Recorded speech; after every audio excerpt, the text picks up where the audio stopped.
গুম নিয়ে কিছু বলার আগে আমি আমি জানি না আপনি জানেন যে আলেয়া বেগমের নাম শুনেছেন। আলেয়া বেগমই তো বরিশালের। খুব উনি একটা খুব অন্ধকার রুমে থাকেন। ওনার দুইটা ছেলে, হ্যালো শোনা যাচ্ছে? ওই দুইটা ছেলেকেই গুম করা হয়েছে।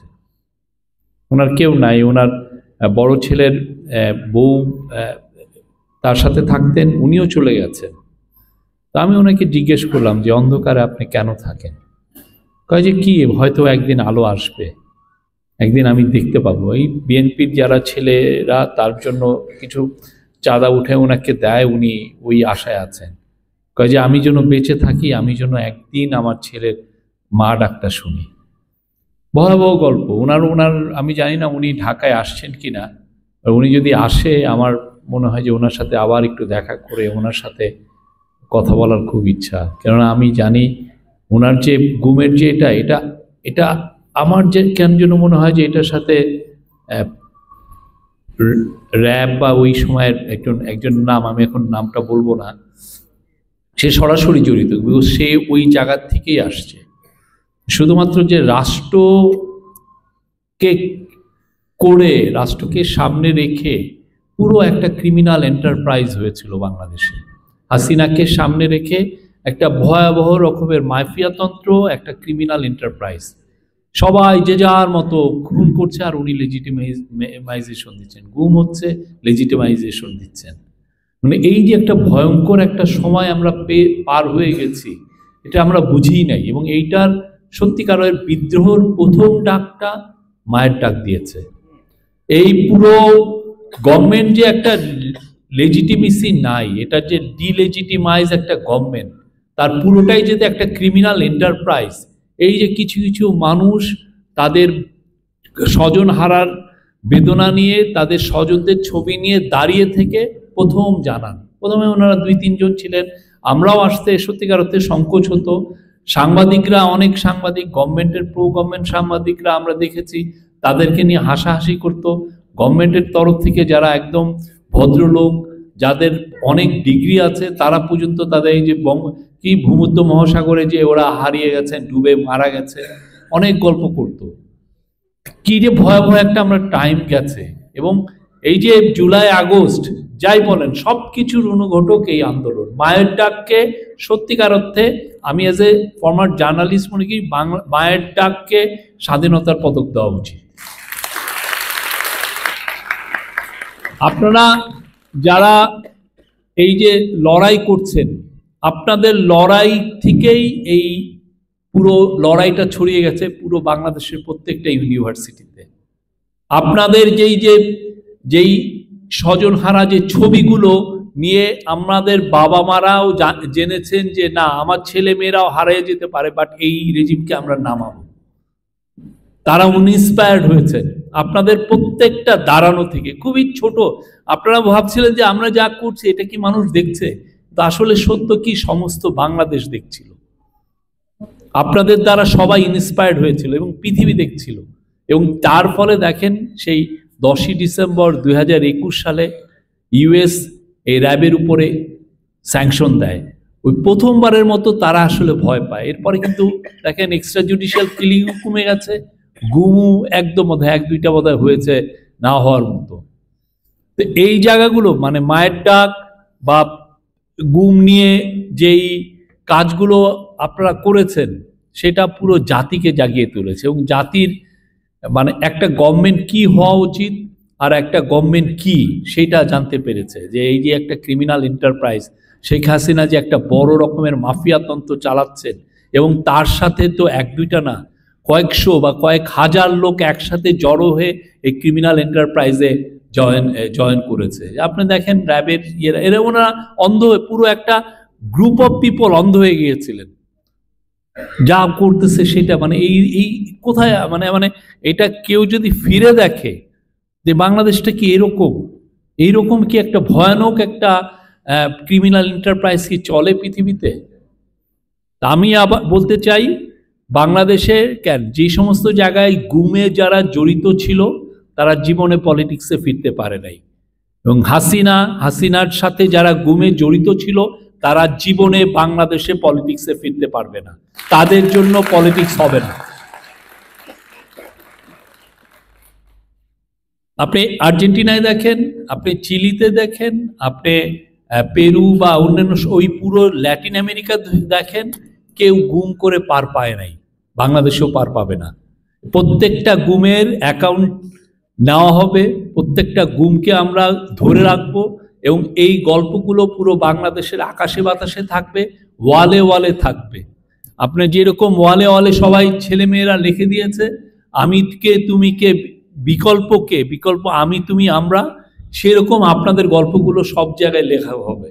আমরা আশা করছি যে আপনাদের সমস্ত কিছু, এই যে গুমের পুরো জিনিস আমরা যে জাদুকরটা করছি গণভবনে, সেখানে সংরক্ষিত হবে। আর আপনারা যারা এত বছর ধরে ফাইট করছেন, আমার স্বনির্বদ্ধ অনুরোধ, আপনারা ফাইট থেকে এক চুলো নড়বেন না। আপনাদের যে দাবি, আপনাদের যে স্বজনহারা, আপনাদের ছেলে, আপনাদের যে বাবা ভাই বোন ছেলে মেয়ে যারা যেখানে হারিয়েছে, সেই জায়গাগুলো খোঁজার দায়িত্ব আমরা যেমন নিয়েছি আপনারাও নেবেন। আপনারা আমাদের সাথে থাকেন। আমরা এটার জন্য একটা প্যানেল করেছি, আমরা এটার জন্য একটা কমিশন করেছি, তারা প্রত্যেকটা কেস একটা দুটো তিনটা চারটা করে দেখছে এবং আপনাদের গুলো আমরা জানতে চাবো যে কি হয়েছিল, সুমন ভাইয়ের কি হয়েছিল। আমি সুমন ভাইদের বাসায় ভাড়া ছিলাম অনেক দিন। উনি একটা প্রাণবন্ত মানুষ ছিলেন এবং ওনার মা যখন হারিয়ে গেলেন সুমন ভাই, ওনার মা একটা বছর একদিনও উনি বাদ দেন নাই, একটা দিনও বাদ দেন নাই উনি র্যাবের ওখানে যেতেন না। ওনাকে প্রতিদিন ভুল বুঝানো হতো, প্রতিদিন র্যাবের কোনো কমান্ডার বলতে যে না আমরা দেখছি উনি একটা দিনও মিস করেন নাই। হাজেরা খাতুন এর যে স্ট্রাগল, ওনার দুই মেয়ে, ওনার মেয়েদের যে স্ট্রাগল, বা আপনারা এখানে যারা দাঁড়িয়ে আছেন, আমি যাদেরকে দেখছি এদেরকে আমি মনে হয় গত 7 বছর 8 বছর ধরে দেখছি, সেই 2014-15 থেকে দেখছি। আপনাদের স্ট্রাগল লিজেন্ডারি, বাংলাদেশে এরকম স্ট্রাগল কেউ করে নাই। আপনাদের ফাইট সত্যিকার অর্থে এটা একটা রূপকথার ফাইটের মতো, এরকম একটা ফাইট বাংলাদেশের মানুষ করবে সত্যিকার অর্থে। আপনারা আপনাদের স্বজনদের জন্য ফাইট করে নাই, পুরো বাংলাদেশ যাতে সেফ থাকে, বাংলাদেশে যাতে হিউম্যান রাইটসটা সারা জীবন আপহোল্ড থাকে, সেটার জন্য ফাইট করেছে।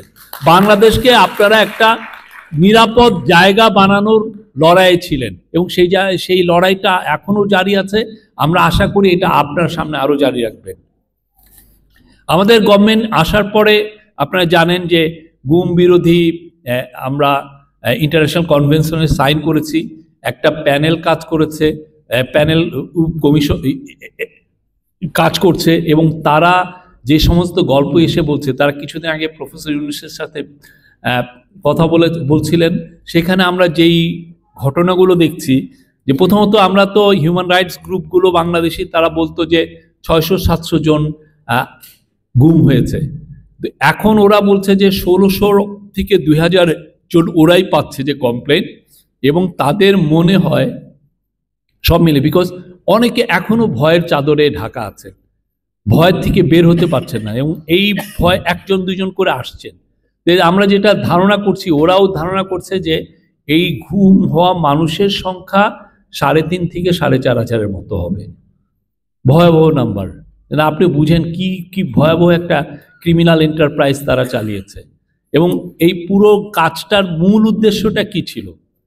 পুরো বাংলাদেশকে একটা ভয়ের চাদরে আটকে রাখা, কেউ যেন মুখে থেকে একটা কথা না বলতে পারে, কেউ যেন তাকে মানে চ্যালেঞ্জ না করতে পারে। এবং এক ধরনের আপনি এইখান থেকে আপনি যে তাকে চ্যালেঞ্জ করার যে জায়গা তৈরি করবেন সেটা না। এবং অপোজিশন বলেন, ডিসিডেন্ট ভয়েস বলেন, এমন কেউ নাই যে বাদ যায় নাই।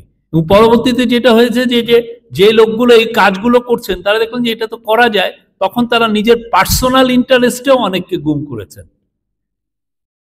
এই লোকটা গুম করে দিলে তার হয়তো বা পার্সোনাল বেনিফিট হবে, সেগুলোর ইনস্ট্যান্সও আমরা পাচ্ছি। এবং অনেকে গুম তো হয়েছেন, গুম হওয়ার পর তাদেরকে ওই পারেও পাঠিয়ে দেওয়া হয়েছে। মানে আপনি ক্রিমিনাল এন্টারপ্রাইজের ব্যাপারটা দেখেন, সে শুধুমাত্র সুখরঞ্জন বালি শুধু ঢাকায় গুম হননি, ওনাকে পরবর্তীতে পাওয়া গেল ইন্ডিয়ার একটা জেলে। কেমনে গেলেন? সালাউদ্দিন তো ছিলেনই, সালাউদ্দিন অনেক হাই প্রোফাইল কেস, সেই জন্য আমি বললাম না। আরও ওই প্যানেলের কাছে আরও 3-4টা কেস এরকম এসছে, তারা এটা জানিয়েছেন। আমরা এগুলোর সত্যিকার অর্থে আমরা প্রত্যেকটার বিচার করতে চাই, আমরা করার জন্য প্রস্তুতি নিচ্ছি। আমাদের এটা অঙ্গীকার যে বাংলাদেশের প্রত্যেকটা গুম আমরা এটা ইনভেস্টিগেট করব এবং এটার আওতায় বিচারে আসবে যারা যারা জড়িত ছিল। আমরা এটা খুব কষ্টসাধ্য একটা কাজ, কিন্তু সেটার জন্য আমরা কাজ করছি, আমাদের গভর্নমেন্ট এটা নিয়ে কাজ করছে। এটা আমাদের টপ প্রায়োরিটি, এটা গুমের ইনভেস্টিগেট করা, গুমের প্রত্যেকটা ঘটনাকে বের করা এবং এই গুমের যারা লোকগুলো যেখানে রাখা হতো আয়নাঘর, এই আয়নাঘরকে ডেমোলিশ করা এবং মানুষের সামনে তুলে ধরা, এটা আমাদের টপ। এটা আমাদের জেনারেশনকে জেনারেশন এই এই এই এই গল্পগুলো জানতে হবে। তারা দেখবে যে কি ভয়াবহ রকমের একটা ক্রিমিনাল এন্টারপ্রাইজ ছিল 2009 থেকে 2024 পর্যন্ত। আমি বেশি কিছু করব না। উনি যেই কথা মুবাশ্শর হাসান বললেন, জাহেদ ভাই বললেন, আমি এই মেসেজগুলো নিয়ে আমি আমাদের প্রধান উপদেষ্টার কাছে বলবো যে অ্যাকাউন্টসের কথা এসছে, আপনাদের কম্পেনসেশনের কথা এসছে। আমরা এই পুরো জিনিসটা, আমি তো অ্যাজ এ মানে মেসেজ ক্যারিয়ার হিসাবে আমি এই মেসেজটা ওনাদের কাছে দিব। তা আমি আশা করি যে এই বিষয়ে ওনারা cabinet council of adviser decision নেবেন। আর বেশি অ্যাড করার মতো তেমন নাই। আমি মনে করি আমাদের ফাইট এখানেই শেষ হয়নি। বাংলাদেশে আমরা সবাই যে ফাইটটা করছি, এমন একটা দেশ আমরা চাই যেই দেশে হিউম্যান রাইটসটা সবার ক্ষেত্রে আপহোল্ড হবে। এটা শুধুমাত্র পলিটিক্যাল অ্যাক্টিভিস্ট না, যারা ডিসিডেন্ট ভয়েস আছে, মাইকেল চাকমার মতো লোক আছেন যারা বাংলাদেশে খুব ক্ষুদ্র ছোট ছোট গ্রুপকে রিপ্রেজেন্ট করেন, তাদের ভয়েস আছে। আমরা যেন কাউকে ভুলে না যাই। হিউম্যান রাইটস যেন সবার জন্য অ্যাপ্লিকেবল হয়, প্রত্যেকটা লোকের জন্য। সবার হিউম্যান রাইটসের ক্ষেত্রে যেন আমরা সবাই এক কাতারে দাঁড়াই, শুধুমাত্র আমার জন্য না। যে লোকটাকে আমি ঘৃণা করি তার হিউম্যান রাইটসের জন্য আমি যেন দাঁড়াই, তাকেও যেন কেউ গুম না করে। আমি যেন ওই গুমের, তার গুম, তাকে এক্সট্রা জুডিশিয়াল কিলিং বা তার হিউম্যান রাইটসকে আন্ডারমাইন করা বা তাকে এটাকে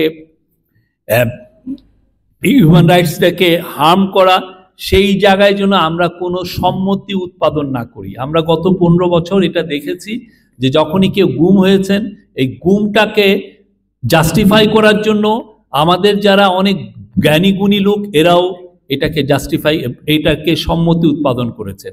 একটা কাজটাকে তারা আরো প্রশংসার দিকে দেখেছে যে না, ওই লোকটা গুম হওয়ার যোগ্য। আমরা যেন মনে করি না যে বাংলাদেশে কেউ যেন গুম না হতে হয়। আমি যদি বিরুদ্ধবাদী কথা বলি, তাকেও যেন তার হিউম্যান রাইটসটাও যেন আমরা দেখি। আপনারা যারা এটা নিয়ে বলবেন, আপনারা বাংলাদেশের সমস্ত জনগোষ্ঠী যারাই হিউম্যান রাইটসে অ্যাফেক্টেড হয়েছে তাদের সবার কথাই বলবেন, তাহলে বাংলাদেশটা নিরাপদ হবে। শুধুমাত্র আমরা যারা আছি, আমরা আমাদের জন্যই নিরাপদের বাংলাদেশ চাই না। আমরা বাংলাদেশের প্রত্যেকটা মানুষের জন্য, প্রত্যেকটা গ্রুপের জন্য, প্রত্যেকটা মানুষ, তার এথনিসিটি হোক, তার জেন্ডার হোক, তার কালার হোক, তার রেস হোক, যেভাবে হোক, তার যেই ভিন্ন ধর্মই হোক না কেন, তাদের সবার জন্য যেন আমরা দাঁড়াই। আপনারা যেভাবে গত 15 বছর, 2015, 2014 সাল থেকে যেভাবে দাঁড়িয়েছেন, গত 10 বছর আপনারা সবার জন্য দাঁড়াবেন। মায়ের ডাক বাংলাদেশের সবচেয়ে হিউম্যান রাইটসের জন্য সবচেয়ে নাম্বার 1 এবং সবচেয়ে most important human rights group হয়ে উঠুক, সেই প্রত্যাশায়। Thank you very much.